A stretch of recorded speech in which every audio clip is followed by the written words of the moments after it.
greenhouses, and we're talking a little bit about basil today.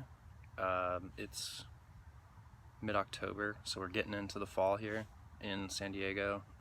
It just kind of cooled down. It's the seasons in San Diego and El Cajon and East County are a little bit different than like the East Coast and stuff like that. So our hottest month is pretty much September. So October is like still 80s most of the time, but we've gotten a little bit of rain the last couple days, and it's been down in the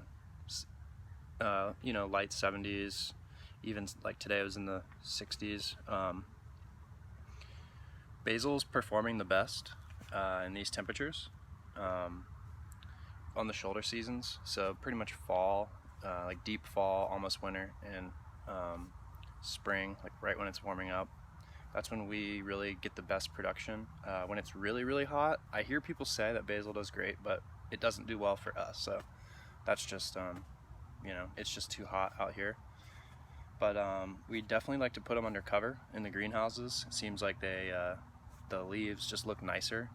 When they're out in the field, they're a little bit more, they just don't look as nice. Another really important thing about basil is the way that we irrigate it. So we're using drip tubing.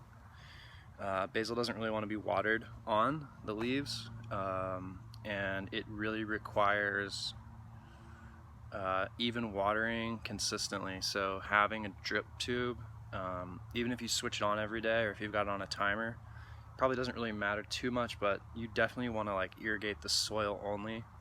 If you've got basil at home and you've got them just in pots or something, you're definitely going to want to try and keep the water off the leaves as much as possible. You're just going to get a much better crop, a lot less disease.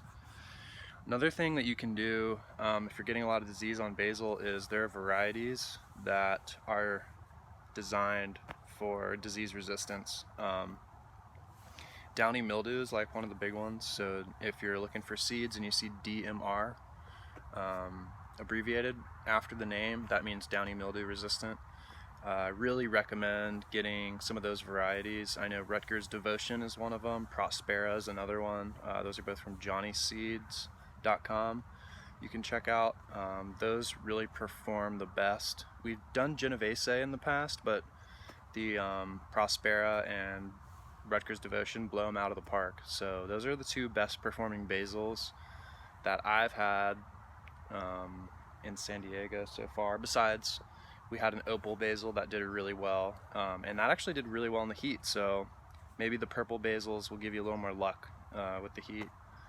But in terms of getting a good crop, the thing that I love about basil is you can pick it for so long, and if you're irrigating it consistently and evenly, it'll grow back really fast, and you can just be picking for months.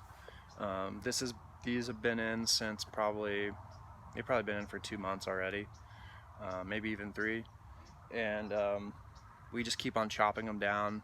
I come through when it's really dense. I come through with this and I just hack them midway, like about 2/4 of the way from the bottom, and just take all the basil at once. And then otherwise, when we've got a thinner crop like this, I'm just coming through and picking the tops off and then bagging them up. But yeah, I mean, you can get pretty significant yields. I've definitely picked, I don't know exactly how much. We had a little bit of trouble irrigating at the beginning. We were doing sprayers and we kept on running into issues. But now that we've got the drip, literally like 1 day of drip, watering it with drip made a significant difference. So it really does matter. But yeah, I hope these tips help you out. If you like these tips and you want to hear more stuff, check out our other videos and check us out on Instagram, Lindforce Farms. And yeah, you can buy stuff from us, support us. We're still a small farm and we need as much help as we can get. So we love you guys, and like I said, hope it helps. Hopes that you grow better, have a better farm, grow more food for your family, be self-sufficient, all that stuff. So